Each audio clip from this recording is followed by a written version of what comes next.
Hi everybody, I'm going to show you my 2010 Hyundai Accent.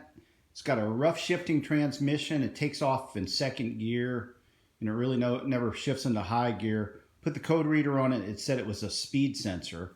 And I went to Rock Auto. They had a smattering of different prices, but looked at the reviews on one. It was about $15 and I'm installing it right now. The hard thing was finding anything online that told me where the speed sensor went. There's no YouTube videos that I could find. And it's a 2010. I'm not sure what model years are covered with this. But anyway, the speed sensor itself, the thing that gave it away looking for this thing is where it went. As you can see right here, there's a little red sleeve that goes over the sensor itself. There was one on the replacement sensor, and sure enough, that caught my eye. And that's the way I was able to figure out that it went to the speed sensor.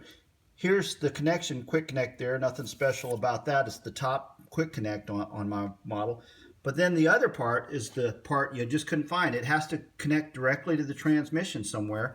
So I followed the line. It goes under this, under the battery box, and there's no way you can see anything. You had to do it by feel. However, I was able to get under the vehicle and get a 10 millimeter socket head on it, and I'm going to show you with here's the oil pan right here. It's right between the oil pan and the frame itself, and you can see if I hold the light steady and get light on it, there you can see it. That bright bold head and the black part, I've already put the sensor in.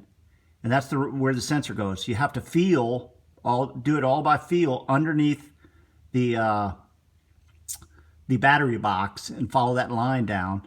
But that's where it leads to. 10 millimeter socket just barely fits on with an extension and a flex socket. Didn't have any problem getting it off. Just wet it with some transmission fluid to get the O-ring lubed up.